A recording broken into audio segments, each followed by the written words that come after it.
question. What do you call a cyclist who's always at the back on the uphills? Me. Fat lad at the back. Yeah. Which was my nickname I've been cycling for about 18 years, and I used to be about 120 kilos, something like that. So my mates, if you can call them that, used to call me Fat Lad at the Back. And they also used to call me, pardon my language here, but they also used to call me Flat Bastard, because when I was on the flats, I was really powerful because I'd got a lot of weight to put on my pedals. But we obviously, when we had some clothing made for me to go on a trip to France 1 year, and I couldn't put Flat Bastard on it, so I just put my own nickname on it, and then thought, there must be loads of people out there that have the same problem as me, that they can't find clothing to fit. Am I good? Slides about this. Okay, sorry. Oh, God, what do you do when you can't find cycle wear to fit you? The answer is, you set up a cycle wear business and you name it Fat Lad at the Back. Now, the badly packed sausage is what Richard used to look like in the cycle wear that was available to him before we started Fat Lad at the Back. I remember once I was doing my first ever triathlon, and I'd bought the largest triathlon kind of twin set. I know that sounds bad in a female audience, but the largest twin set that I could find, and from Speedo it was, wasn't it? Yeah. And I put these shorts on, and they looked bad enough. And then I put the top on, and when I let go of the middle, it rolled up like one of those blinds, just went ping, and it smacked me in the face. So it was time at that point to make a change. So, when we set up Flab, when Richard rang me one day, actually, because he was travelling, and he said, let's set up a cycle wear business. There's loads of people out there that look just like me. We're going to set up a cycle wear business, and we're going to call it, my nickname, Fat Lad at the Back. And I said, great. If anyone ever rings you and says that to you, just say no, I've just got other stuff to do, but that's a different story. So we set Fat Lad at the Back up, and we kind of were thinking about what do we want it to be. And Richard's background is in IT, and so he was really keen that we built a community-based brand. He wanted us to not just be a jersey selling kind of a place, not just selling jerseys, but actually create a movement, create a place for people to belong, to bring lots and lots of people together. He wanted it to be a place where people who didn't know that much about cycling but kind of thought that they might like to get into it would be able to come and get support and ask really stupid questions. And basically, that's what we decided we were going to do. We were going to create a brand, but we were going to underpin it by this community. And it's not just about, I mean, we happen to sell cycle wear, we do some running wear, we could really do anything that we wanted because we're not a product, we're an environment, we're a belonging, we're a place where people can go and find some encouragement and strength to go on their own journey. So the building the brand has always been about building that, safe haven to some people, challenging environment to others, whatever each individual's journey is, they have somewhere where they can come and they can join that community of people. So when we were thinking about the brand and how we wanted to communicate that message, if you like, to people, we looked at what was out there. We looked at all the other cycle wear brands and sportswear brands. And one thing that struck me was that they were all very elite. They were all about being the best and being the winner and being the first, and all their imagery was thin, beautiful people. And I kind of thought, well, how does my 120-kilo husband, who is the fat lad at the back, how does he engage with that? How does he empathise with that? Because that's not who he is. He's just a guy who wants to get on a bike and have a really nice time and maybe use cycling as an excuse for eating a little bit more and, you know, maybe allow him to maintain his hedonistic lifestyle by doing a bit of exercise. And so it just didn't seem right to me. So instead of that, we have a really funny name and we're from Yorkshire. We kind of thought, let's just make it funny. Let's make it tongue-in-cheek. Let's give people, let's let the underdog, if you like. Let's appeal to that underdog. Let's say, you don't have to be the best. You can actually be weak. It doesn't matter. It doesn't matter whether you're doing 5 miles or 55 miles or 550 miles. It doesn't matter if it's the first time you've been on a bike or if you've been on a bike 1,000 times. Come and have a go. So that's what we did. We gave people kind of like a call to action. We were like, join us and be proud. Come on everyone, join us. We've been unapologetic about the brand. We've kind of just gone, look, this is what it is. If you don't like it, look away. But loads and loads of people do like it. we wanted it to be edgy as well. We wanted it to kind of like not be beige. It's called Fat Lad at the back, but if we'd have created a cyclewear brand that just had, I don't know, Velo or Cyclo or something, and we were like, yeah, we make it in big sizes as well, we'd have just not got any traction. Like everyone else, yeah, there's thousands of brands out there like that, so we didn't want that to be, we wanted to have something that was a little bit sparky and a little bit Yorkshire and a little bit fun. And also, the really important thing about the brand is that we actually make cyclewear that does fit bigger people. We don't just make it sort of squarer. We've tailored it really to fit bigger people. So it genuinely does what it says on the can. And that's really, really important because people don't engage with you unless you're real, unless you're honest, unless you do what you say you're going to do. What you've probably all read on the left there is what was our first tag on our clothing. You know, so when people received it or whatever, that was what was written on our tag. So this is some examples of the brand language that we've used and the imagery that we've used. So we've used our customers. We don't pay for models because we're from Yorkshire and we're too tight and we couldn't afford it when we were little and we were just first started out anyway. So we just enlisted the help of our customers, and they literally fell over themselves. But we've used loads and loads of really lovely, funny imagery. And when you look at it, you think to yourself, oh, I look like that person. They're on a bike. They're having a really good time. I could do that. And then obviously we've made it funny. As you can see, free your waistband and your legs will follow. I'm either wearing it, riding it, or I ate it. Later I shall eat cake. And then inspirational as well, getting off isn't giving up. You know, if you have to get off and you push up a hill, the world isn't going to end. Does it matter? No, because you cycled to get to the hill in the first place. So that's actually a massive achievement.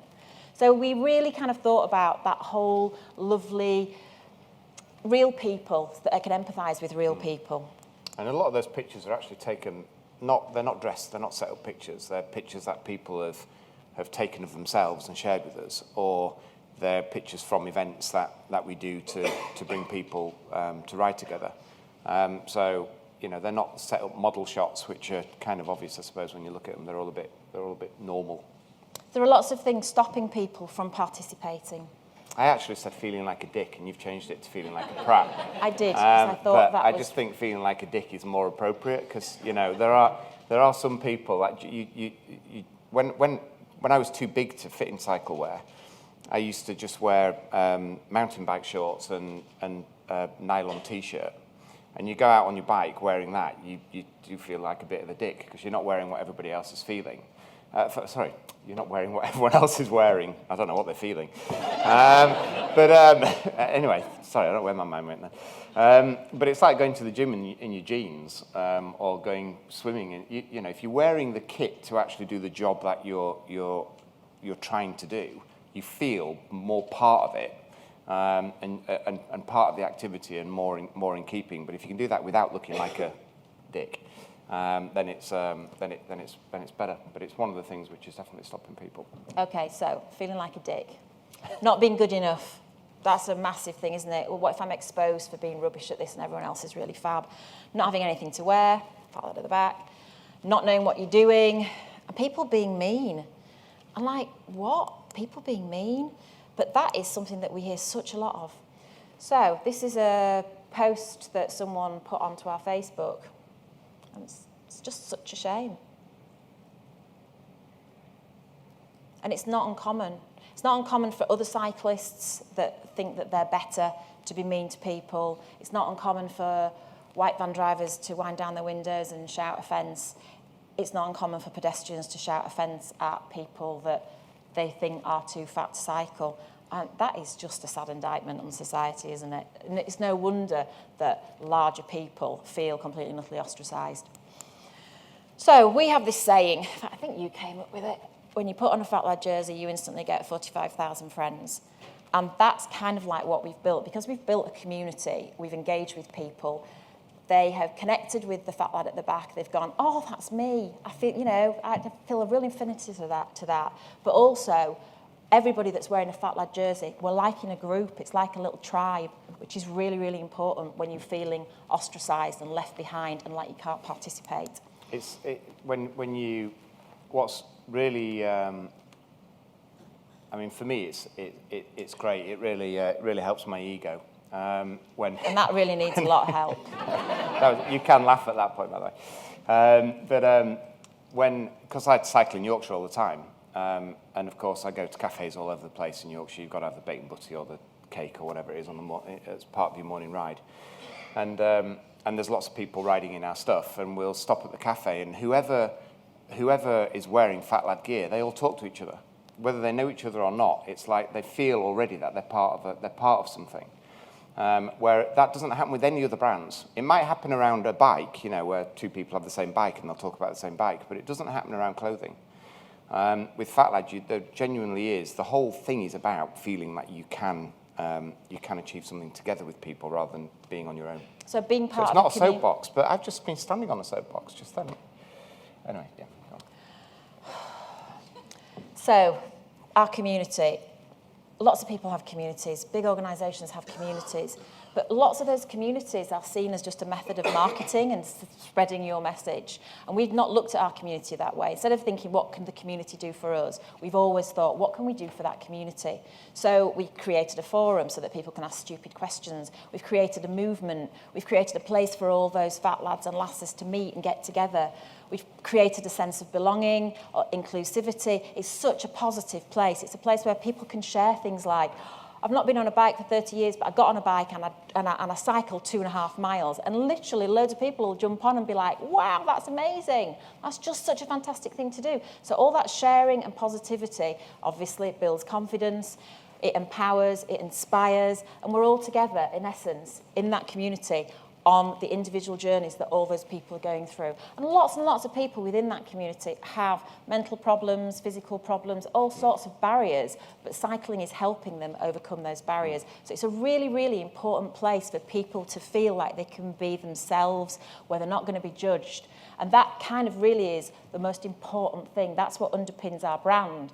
But that community is kind of key, and that's the difference between us, I think, and every other sports brand out there. And that's the reason, that community, that we've managed to engage with your non-typical cyclist. Here are some examples now you all have to sit and read these, and we'll be asking questions on this slide at the end. Yeah. Here are just some little examples of the positive things that go on in the forum. So Kerry Bamford, the lady on the left, because I can't do left and right. She has mental health problems. She wears her jersey as it's a symbol. It's like a symbol of her getting over those mental health problems. But she shared that on our social media, which is like so courageous. It's an honour to be a member of this group. This lady at the bottom here, the lady in the green, there's 3 pictures there. She's kind of like in her 40s. She was like, I'm going to do a triathlon. I can't believe I'm doing a triathlon. This is amazing. Oh my God, I've done a triathlon. And the support and the help that she's had through the community has just been massive. Without that, she probably wouldn't have been able to do it. Nick Mott, he's lost stones. He was in our largest size, which is a 58-inch chest. There's a skinny picture in there. He's probably a 42, 44, something like that. But people are sharing that, and they're finding that community is a safe place to share that stuff. And then they obviously get that confirmation from people. Wow, you're amazing. Haven't you done a fantastic thing? It's all inspiring, and it all just sloshes around like a giant washing machine. And it's just a beautiful thing, people.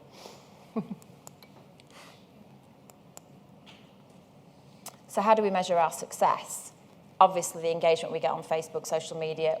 We have so much more engagement than typical brands. People that have got tens of thousands more people than us don't have that engagement.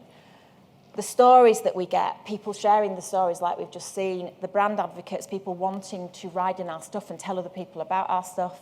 The fact that now less and less people are offended by the F word and we don't get as much hate mail, that's definitely a great thing. Influence, people are now asking us to talk about how we did it, why we did it, and how we managed to get tens of thousands of unexpected people onto bikes and into exercise. Sales, that's always a good thing, because actually without those, none of us would be here. We have a big fat bike ride every year, which is a sportive event. We have about 1,000 people that come on that and just have a really fab ride together. 1,000 people on a ride together through the Yorkshire Dales. Lots of people getting off and walking, electric bikes. Great food stops. Yeah, great food stops. And then we also have these little regional flab social rides. We have about 30 across the country where we've just got people who love the brand, who wanted to set up little rides in their local area and get new people to start cycling. And then Richard mentioned earlier the cafe connection, that when you pull up at a cafe or you see a fat lad on the road, you have to stop and talk to them.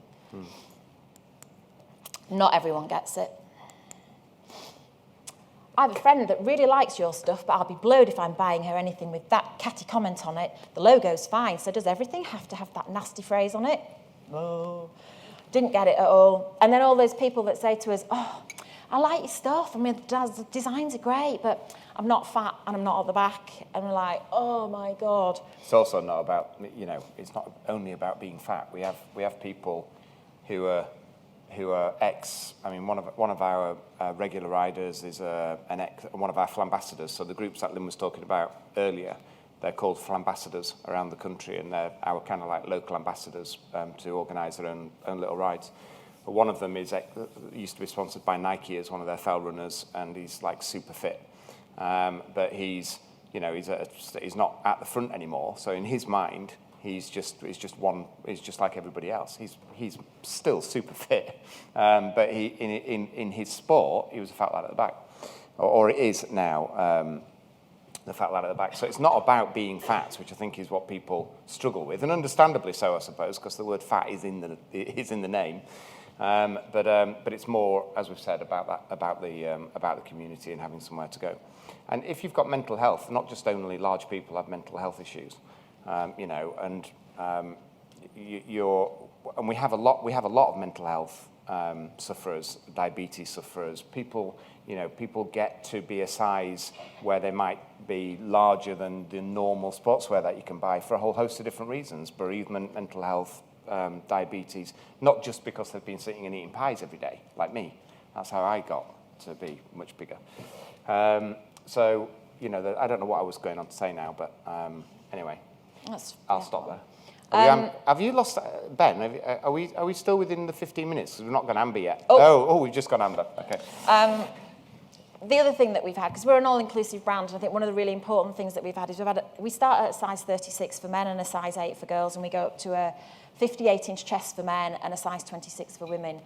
And some people have, because we're all-inclusive, and some people have gone, oh, hang on a minute, he's too thin or she's too thin to be a fat lass or a fat lad.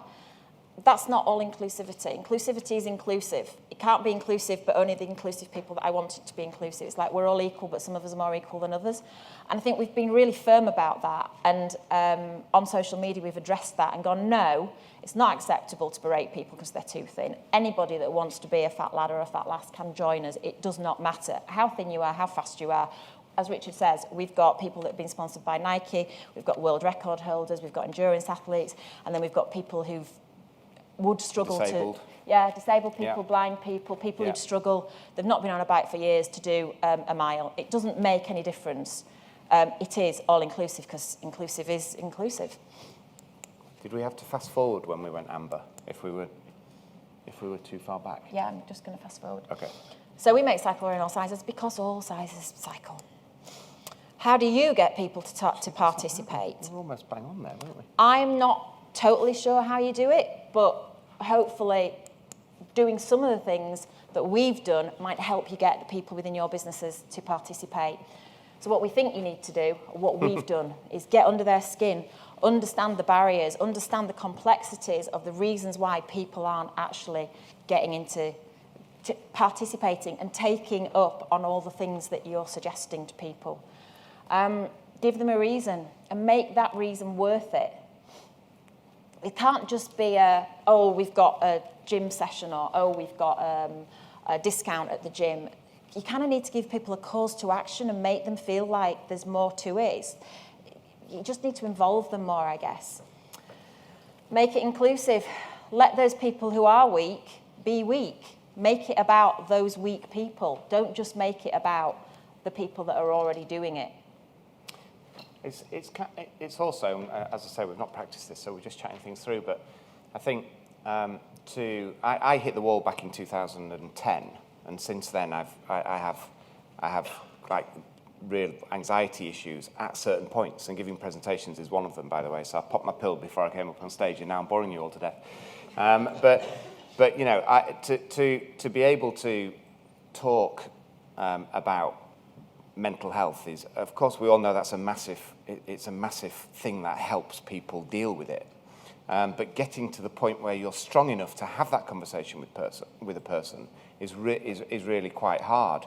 And whilst ever you make the problem or the discussion about mental health, as opposed to making the discussion about, let's everybody get fit, let's go and do things together, you can help people on their journey of dealing with mental health without necessarily asking them to admit to you that they have a mental health issue. And I think that admission, whilst I can speak from personal experience, the admission is something that does genuinely help a lot.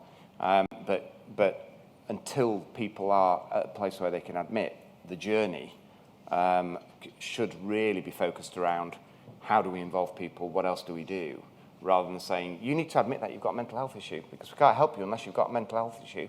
We've got all this software stuff, and we've got all of these policies for people that have mental health issues, but you need to tell us you've got it before we can help you. And that stops. So what we do at work, for example, we have a lady that comes in every week and massage for Thai massage around the necks and the shoulders to alleviate stress. We pay for our members of staff to go for one gym class together. So in work time. So on Friday mornings, everybody goes. or Monday mornings at 9:30, we all go and do body pump together. So it's great for teamwork, but it's also great to get people moving, regardless of their size. We've got big, we've got small in the office.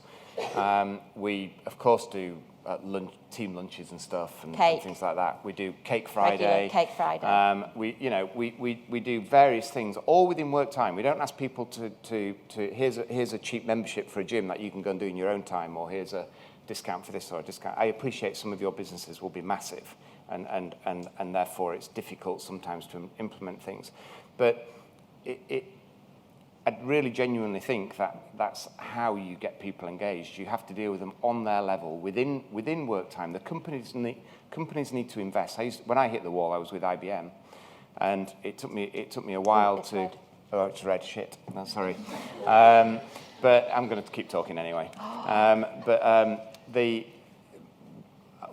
It took me about 6 months to get through it, but about 2.5 months in, I felt strong enough to be able to call the IBM helpline for mental health. This is what, I don't know if there's any IBMers in the room here. If you ask, put your hands up. No, none of you admit to it anyway. I've been there and I know what it's like. So about 2.5 months in, I felt that I was able to call the helpline. And this is one of the biggest companies in the world, right? They are the benchmark setters for how you should deal with mental health, or one of at least the benchmark setters. So I called the helpline. It took me ages pressing lots of different buttons to get to people. And I'm really not being insultive to the person at the other end of the phone here, but they were, I would guess by their voice and the conversation, they were probably 22, 23. They were in a call center handling phone calls. I had a conversation which knocked me back at least a month and a half.